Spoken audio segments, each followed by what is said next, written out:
Do you get that you were source energy before you were in this body? And do you follow our thought that that source energy part of you still resides in non-physical? Sort of like the electricity passes through the walls of your building. You plug your toaster in and you toast toast, and someone would say, well, then why doesn't the electricity be the toaster? And we say, because the electricity is electricity, the toaster is the toaster. The source energy part of you is the source energy part of you. The physical part of you is the toaster. But it all works together, because here in your physical expression, you are exploring. You are out here on the leading edge. You are arriving at the new leading edge conclusions, which the source within you is then saying, we agree, and we have become the vibrational equivalent of it.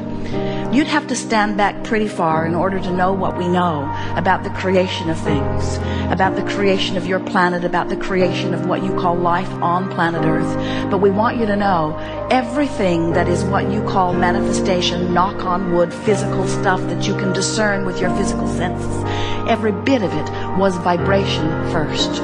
Everything is a thought first, and then a vibrational thought that is thought upon longer until in time, with enough attention to it, it takes shape and form. You are so sure of the reality that you live as you are discerning and agreeing with each other about so many of the conditions of your environment.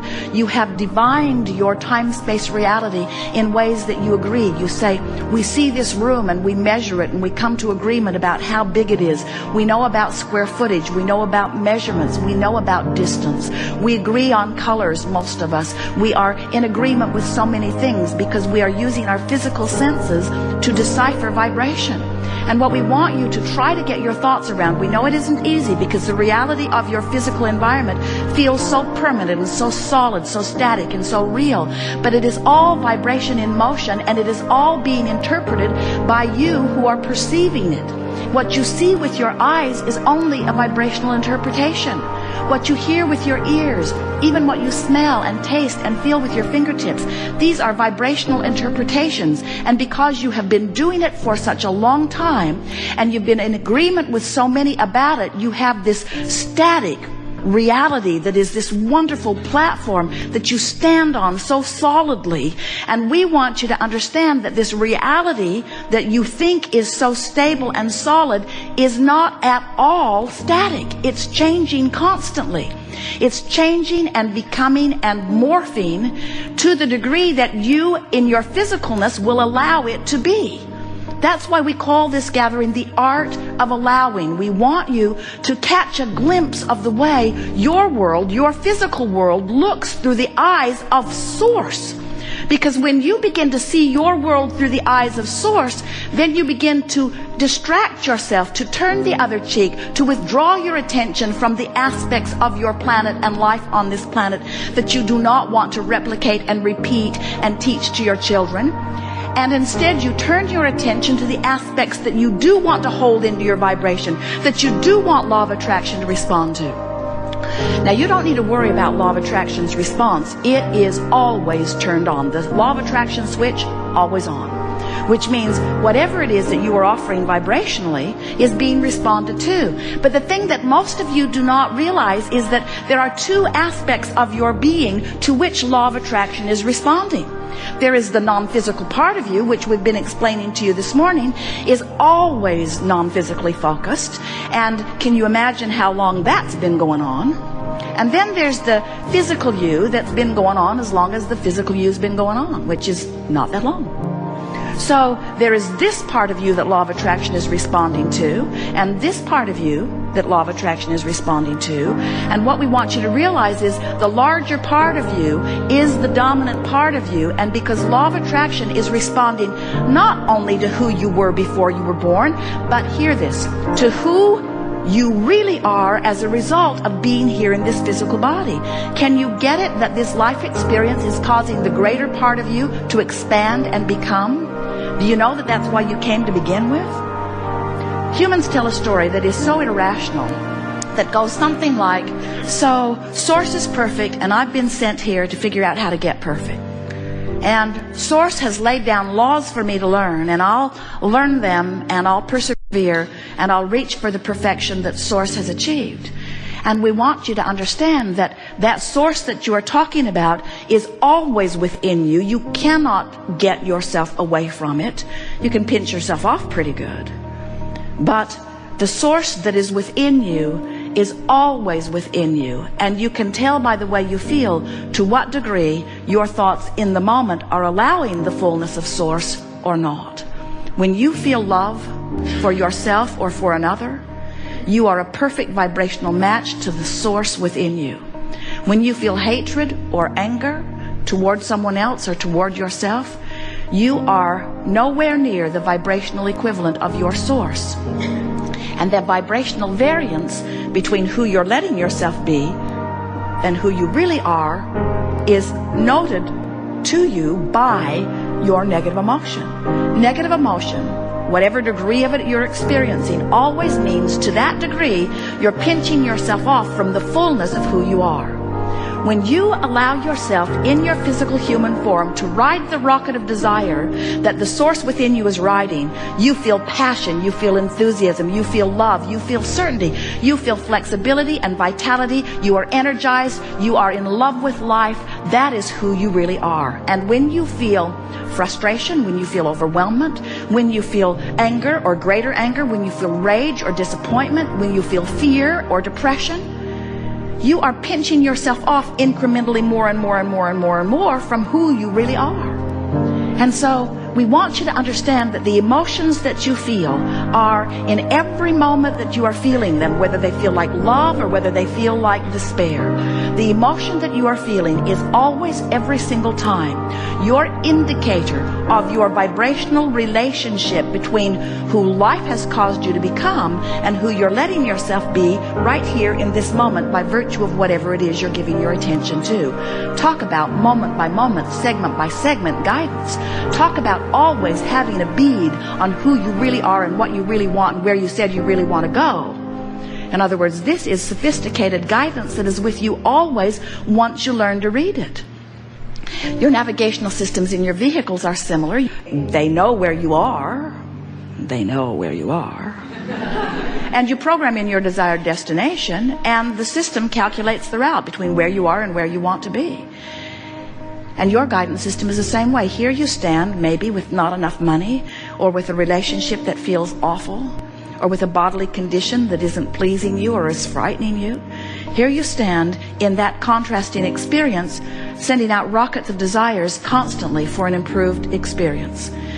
More rockets now than ever before, because knowing what you don't want helps you to identify what you do want. And the source within you not only rides those rockets, but becomes the vibrational equivalent of the new and expanded you. So the question that we want to put to you, and really what the Art of Allowing workshop is asking of you, are you, right now, by virtue of what you're thinking and speaking, are you letting yourself keep up with you? Are you keeping up with who life has caused you to become? And if you are, we'll go right back to the first thing that we said to you this morning. If you are, then you're tuned in, tapped in, turned on. You feel great. If you are, then you are a vibrational extension. You are allowing yourself to be that extended version of you. Then you are seeing the world through the eyes of Source. And if you are feeling negative emotion, then it means that something has your attention, and it is certainly valid. In other words, we know you don't make this stuff up. You're not making it up. You are observing it. You're not deliberately trying to hold yourself apart from who you are.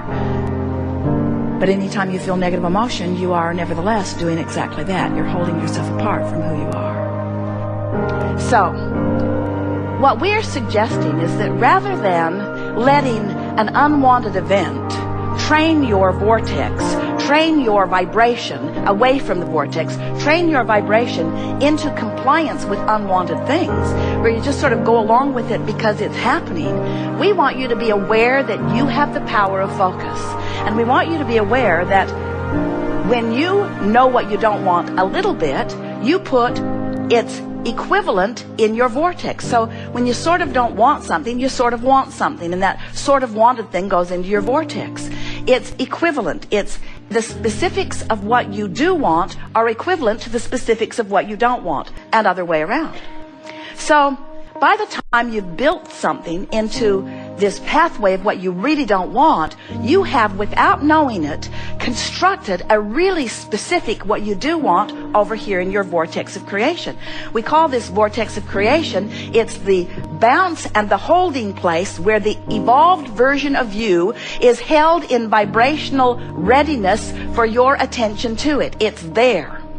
Now, if you're talking about manifestations, then you're probably not all that interested in these vibrational thought ways that have been carved out. But we want you to understand that the vibrational thought way that you've carved out is going to manifest depending upon where you eventually light in terms of your vibrational readiness. So we want to say to you, you can let unwanted things train your vibration into a match with what you don't want, and law of attraction will show you the evidence of where you are. Or you can let the vortex, which is the holding place for all things wanted, train you into a vibrational frequency, and the manifestation of those wanted things will show themselves to you.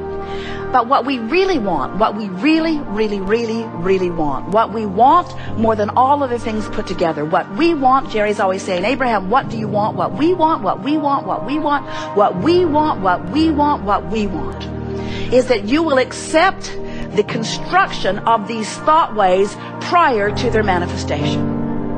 Because if you will accept the thought ways of these creations, if you will accept the creation of your vortex, if you will accept the creation of the unwanted things, if you will accept that they are being created by your attention and therefore by your creation of thought ways, if you will accept that they are being created long before they manifest, and you will pay attention to how you feel during the creation process, not only two things will happen.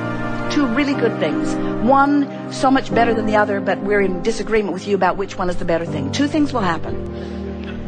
One thing is sure, the manifestation of what you're focusing upon the most will happen. It will happen. It's law. It will happen. It's a done deal. It's a sure thing. It will happen. You will get what you are vibrationally active about. Better said, you're getting what you are vibrationally active about. So one thing, it will manifest.